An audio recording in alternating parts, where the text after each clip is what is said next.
മരതകവർണം കൊണ്ടുമെനഞ്ഞൊരു ഹരിതലോകമെനിക്കു തരൂ. മരതകവർണം കൊണ്ടുമെനഞ്ഞൊരു ഹരിതലോകമെനിക്കു തരൂ. ആദിമനുഷ്യൻ പിറന്നു വീണൊരു വസന്തഗേഹമെനിക്കു തരൂ. വസന്തഗേഹമെനിക്കു തരൂ.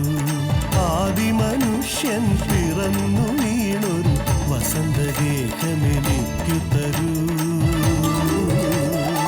വസന്തഗേഹമെനിക്കു തരൂ.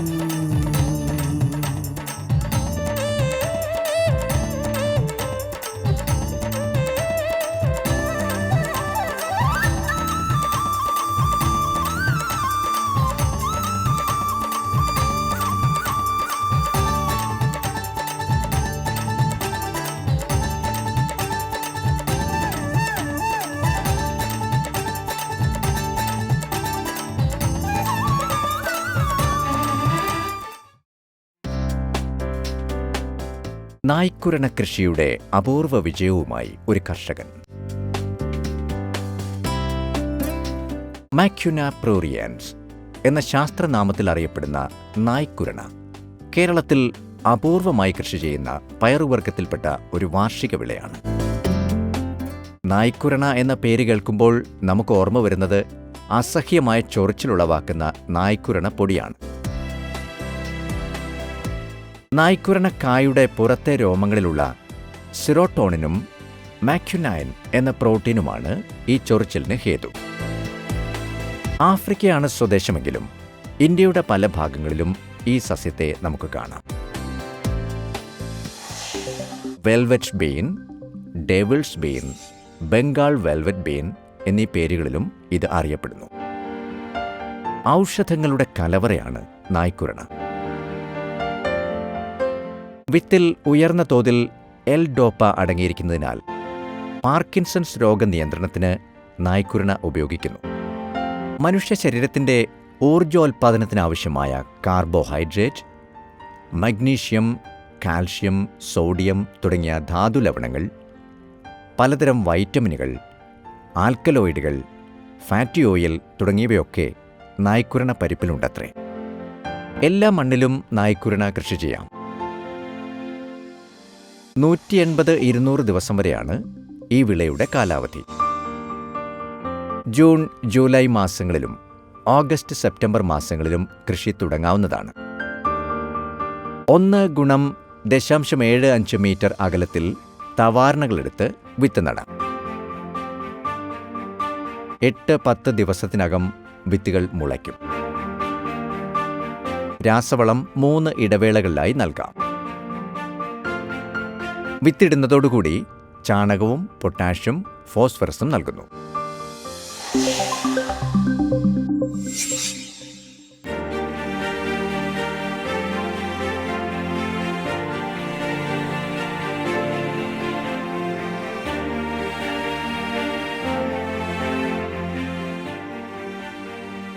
വേനൽക്കാലത്ത് 2 ആഴ്ച ഇടവിട്ട് ജലസേചനം നൽകണം.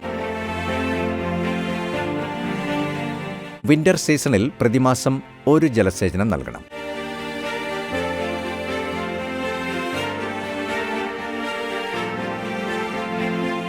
നായ്ക്കുരണയുടെ ശാസ്ത്രീയ കൃഷിരീതി ഈ വിധമാണെങ്കിലും അധികമാരും ഈ രംഗത്തേക്ക് കടന്നു വന്നിട്ടില്ല എന്നത് ശ്രദ്ധേയമാണ്.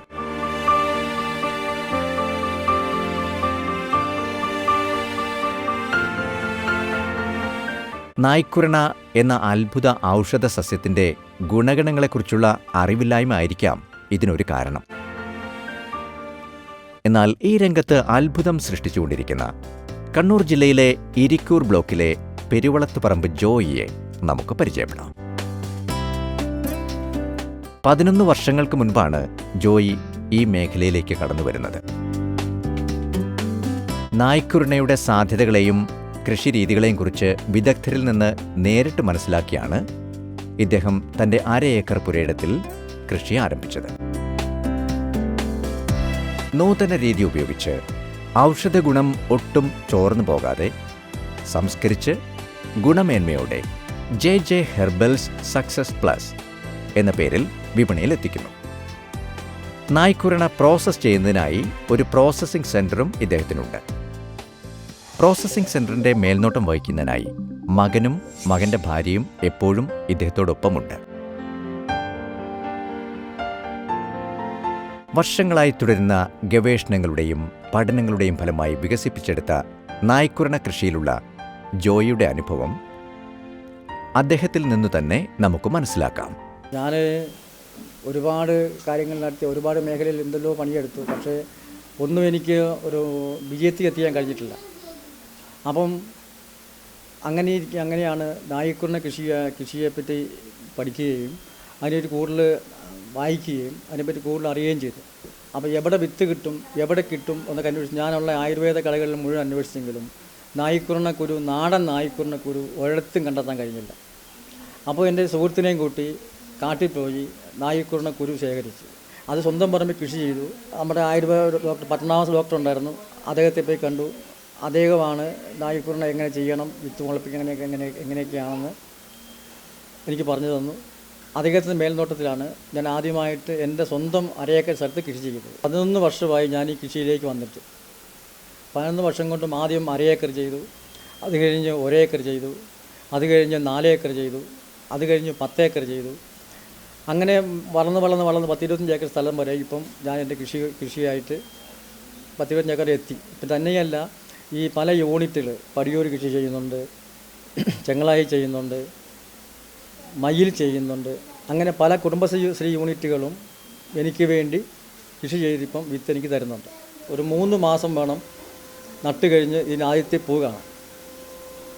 പൂവുണ്ടായി കഴിഞ്ഞാൽ എല്ലാ പൂവും കായ്ക്കേണ്ടതാണ്. ദില്ലിംഗ പുഷ്പമാണ്, സ്വയം പരാഗണമാണ്.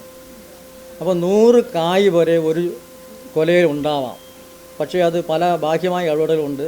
അത് 10, 40, 50 കായ് വരെ എനിക്ക് കിട്ടുന്നുള്ളൂ.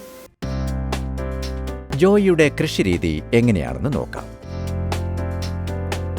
തടമെടുത്ത് വിത്ത് നടുന്നു.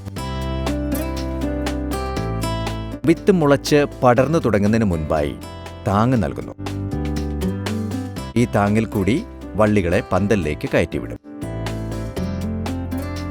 വനത്തിലാണ് വ്യാപകമായി ഈ ഔഷധവിള കാണപ്പെടുന്നത് എന്നതിനാലും വളക്കൂറുള്ള മണ്ണായതിനാലും പ്രത്യേകമായ പരിചരണം ഒന്നും തന്നെ ഇതിനാവശ്യമില്ലെന്നും ഏത് പ്രതികൂല സാഹചര്യത്തെയും തരണം ചെയ്യാനുള്ള കഴിവ് ഈ ചെടിക്കുണ്ടെന്നുമാണ് ഇദ്ദേഹം പറയുന്നത്. ജനവാസമില്ലാത്ത സ്ഥലം തിരഞ്ഞെടുത്താണ് ജോയി തന്റെ കൃഷി നടത്തുന്നത്. ചാണകമാണ് വളമായി നൽകാറ്. ജോയിയുടെ അനുഭവത്തിൽ നട്ട് 3 മാസമാകുമ്പോൾ ഇവ പൂക്കാൻ തുടങ്ങും.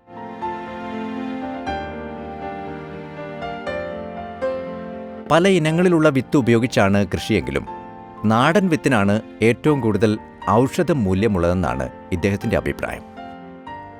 മഹാരാഷ്ട്രയിൽ നിന്നും ശേഖരിച്ച വിത്ത് ഉപയോഗിച്ചാണ് ഈ കൃഷി. ഇത് നമ്മുടെ ഇവിടെ കാണുന്ന സുലഭമായിട്ട് കാണുന്നതല്ല. ഇത് മഹാരാഷ്ട്രയിൽ നിന്ന് കൊണ്ടുവന്ന കായാണ്. ഇതിപ്പോൾ നമ്മൾ സാധാരണ എല്ലാം ഒന്നിച്ച് നട്ടാലും ഇത് ലേശം നേരത്തെ ഇതിൻ്റെ പൂവുണ്ടാവും. ഈ പൂ ഉണ്ടായിക്കഴിഞ്ഞാൽ 1 മാസം കഴിഞ്ഞാണ് അത് വിരിയുന്നത്. വിരിഞ്ഞ് കഴിഞ്ഞ് ഇതിപ്പം ഇനിയിപ്പോൾ 1 മാസം കഴിഞ്ഞാൽ നമുക്കിതിൽ കായ പറിക്കാൻ വേണ്ടിയാവും. ഈ കായ പറിക്കുമ്പോൾ മറ്റ് ചെടികളെല്ലാം പൂത്ത് വരുന്നതേ ഉള്ളൂ. അത് നമ്മുടെ വൈജമ്മലിൻ്റെ അടിവാരത്തു നിന്നാണ് പ്രത്യേകം തിരഞ്ഞെടുത്ത ഒരു ഫോറസ്റ്റിൽ നിന്ന് നമ്മുടെ സുഹൃത്ത് കൊണ്ടു തന്നിട്ടാണ്. അത് ഞാൻ ആദ്യം കഴിഞ്ഞ കൊല്ലം കുറച്ച് നട്ടു. ആ നട്ടത് അതിൻ്റെ വിത്തെടുത്തു ടെസ്റ്റിന് കൊടുത്തപ്പോൾ ഏറ്റവും കൂടുതൽ ഔഷധമൂല്യമായിട്ട് കണ്ടത് ഈ വൈജമ്മലിൻ്റെ അടിവാരത്ത് നിന്ന് കിട്ടിയ ആ വിത്താണ് എനിക്ക് കൂടുതലായിട്ടും കായ് തരുന്നതും. പിന്നെ അതിനകത്ത് ടെസ്റ്റ് റിപ്പോർട്ടിൽ കൂടുതൽ പ്രോട്ടീനും കാൽസ്യവും മഗ്നീഷ്യവും ഒക്കെ കണ്ടത് ഈ ഒരു ഇനത്തിൽ നിന്നാണ്. നാടൻ ഇനത്തെ അപേക്ഷിച്ച് നേരത്തെ വിളവെടുക്കാം എന്നതാണ് ഇതിൻ്റെ പ്രത്യേകത. ആദ്യ പൂമൊട്ട് വന്ന് 29 ദിവസമാകുമ്പോൾ മാത്രമാണ് പൂ വിരിയുന്നത്. ഓരോ പൂങ്കുലയിൽ നിന്നും 20-30 കായ്കൾ ലഭ്യമാകാറുണ്ടത്രേ. ഇതൊരു കീടനാശിനിയാണ്. അപ്പോൾ ഇത് കൂടുതലും കീടനാശിനി വിഷം ഉപയോഗിക്കാൻ വേണ്ടിയിട്ട് ഈ കീടനാശിനി ഈ പാത്രത്തിലിട്ടിട്ട് നിറച്ചൊഴിച്ച് വെക്കുമ്പം ഒരു ശലഭത്തിൻ്റെ ശല്യം ഉള്ളതുകൊണ്ടാണ് ഇതിങ്ങനെ പൊഴിഞ്ഞു പോകാൻ സാധ്യത. അപ്പോൾ ഇതിൻ്റെ മണമുള്ളത് കൊണ്ട് ഈ ശലഭം ഈ വട്ടത്തിൽ വന്നിരിക്കുകയില്ല. അതുകൊണ്ടാണ് ഈ ഇത്രയും ഭാഗത്തെല്ലാം ഒരു നല്ലോണം പിടിക്കാൻ കാരണം. പരമാവധി കീടനാശിനി ഉപയോഗിക്കാതെ കീടങ്ങളുടെ അകറ്റാനുള്ള ശ്രമമാണ് ഞാൻ നടത്തുന്നത്. അത് നല്ല വിജയമായിട്ട് തന്നെ കണ്ടിട്ടുണ്ട്. അതുകൊണ്ട് നല്ല റിസൾട്ടാണ്. ഇപ്പം ഒരു കീടനാശിനി ഉപയോഗിച്ചിട്ട് നമ്മൾ മറ്റു തോട്ടത്തിലായാലും ആ തോട്ടത്തിൽ കെട്ടിത്തൂക്കി വെച്ച് കഴിഞ്ഞാൽ ഈ മണ്ണ് സ്പ്രെഡ് ചെയ്ത് പിന്നെ കായ്ക്ക് നമുക്ക് ദോഷം ഉണ്ടാവുകയില്ല, കീടങ്ങൾ നമുക്ക് വരാണ്ടിരിക്കാൻ സഹായിക്കുകയും ചെയ്യും. ലെഗ്യൂം വർഗത്തിൽപ്പെട്ട ഈ സസ്യത്തിന് അന്തരീക്ഷത്തിൽ നിന്ന് നൈട്രജനെ ആഗിരണം ചെയ്ത് വേരുകളിലെ മുഴകളിൽ സൂക്ഷിക്കാനുള്ള സ്വഭാവമുള്ളതിനാൽ നല്ലൊരു പച്ചില വളമായും ഇത് ഉപയോഗപ്പെടുത്താം. നമ്മുടെ നാട്ടിൽ വളരെ സാധാരണമായി കണ്ടുവരുന്ന ഒരു സസ്യം, ഒരു ഔഷധ വള്ളിയാണ് ഈ നായിക്കർണം എന്ന് പറയുന്നത്. ഇത് ലെഗൂമിനേസെ എന്ന് പറയുന്ന ഒരു സസ്യ കുടുംബത്തിൽപ്പെട്ടതാണ്.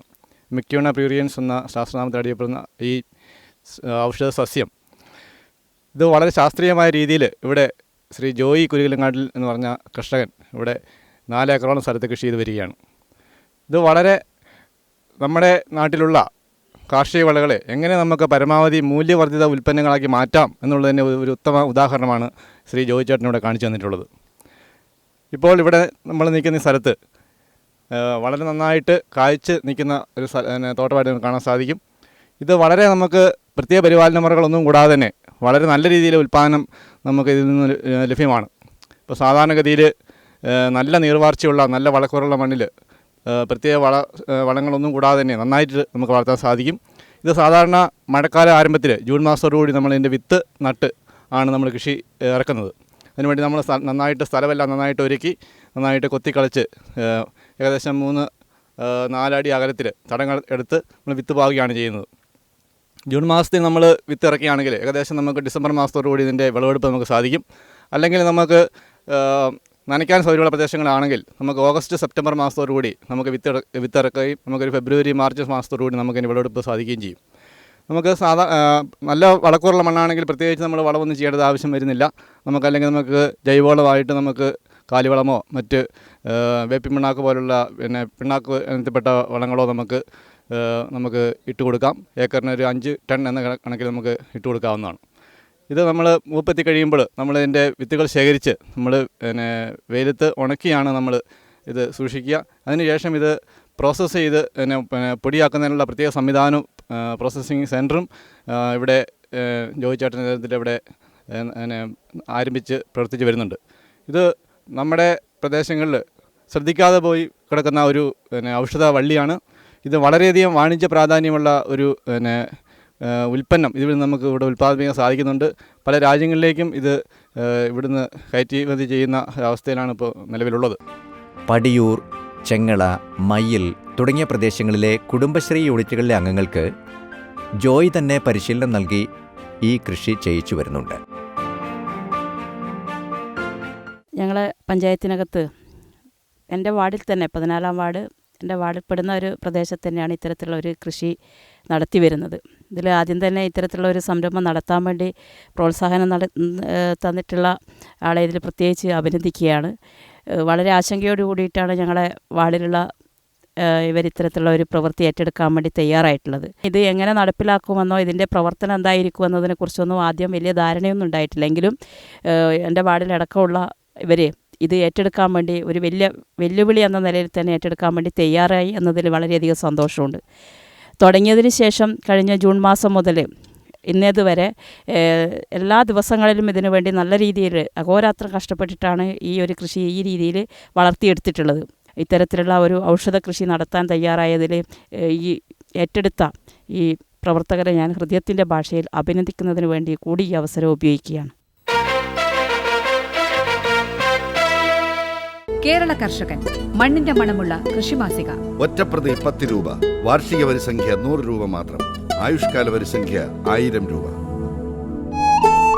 വരിക്കാരാകുവാൻ ഫാം ഇൻഫർമേഷൻ ബ്യൂറോയുമായോ അടുത്തുള്ള കൃഷിഭവനുമായോ ബന്ധപ്പെടുക.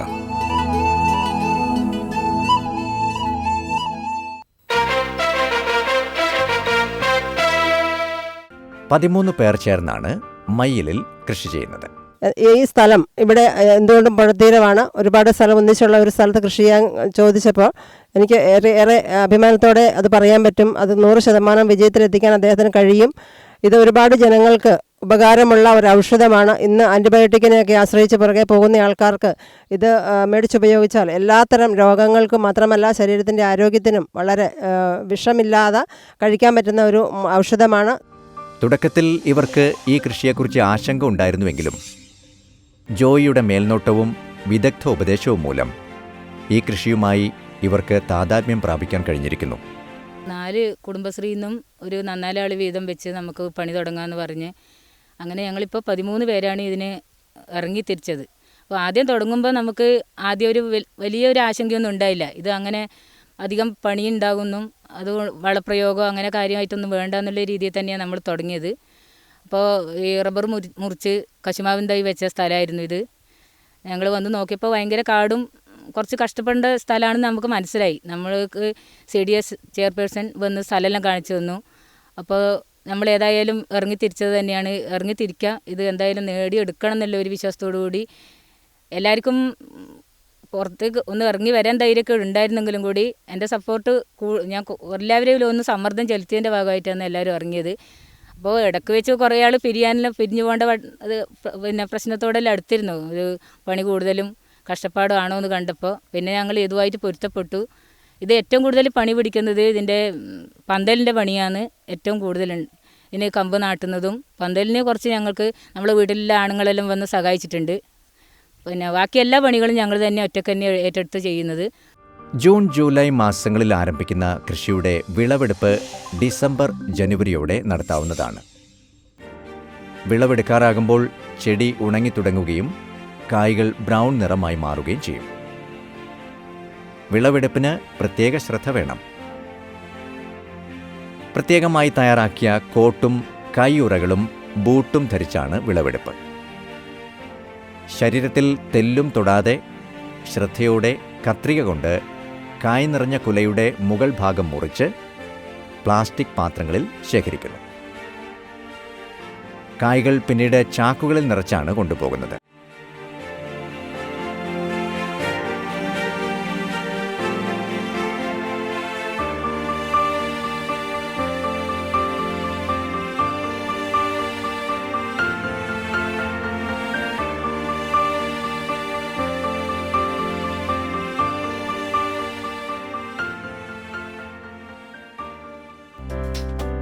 വിളവെടുത്ത കായ്കൾ സൂര്യപ്രകാശത്തിൽ ഉണക്കി പുറന്തോട് വേർപെടുത്തിയതിനു ശേഷം ഒരു നിശ്ചിത മണിക്കൂർ സമയം പാലിൽ വേവിക്കുന്നു. പാലിൽ വേവിച്ച വിത്ത് സൂര്യപ്രകാശത്തിൽ നല്ലവണ്ണം ഉണക്കിയെടുക്കുന്നു. മഴക്കാലത്ത് 3 ദിവസം 100 ഡിഗ്രി സെൽഷ്യസിൽ ഡ്രയറിൽ ഉണക്കിയെടുക്കുന്നു.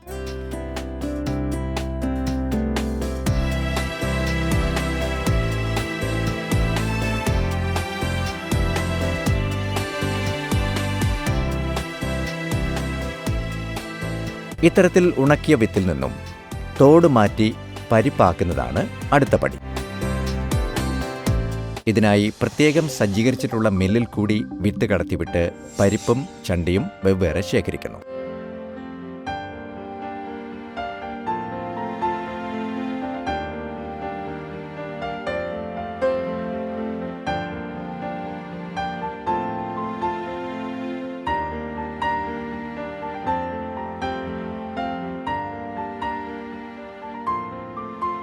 ഈ പരിപ്പിൽ നിന്നാണ് നായ്ക്കുരണപ്പൊടി തയ്യാറാക്കുന്നത്.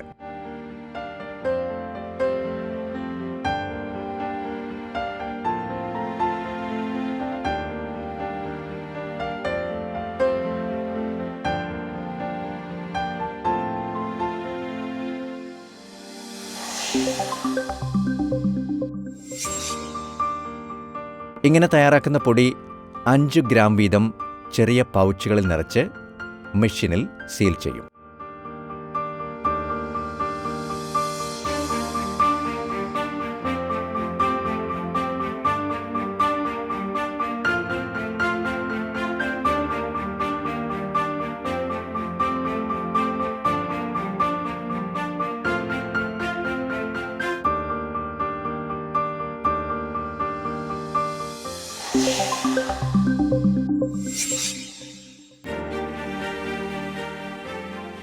JJ ഹെർബൽസ് സക്സസ് പ്ലസ് എന്ന പേരിൽ വിപണിയിലെത്തിക്കുന്ന ഒരു പാക്കറ്റിൽ 30 പൗച്ചുകൾ ഉണ്ടായിരിക്കും.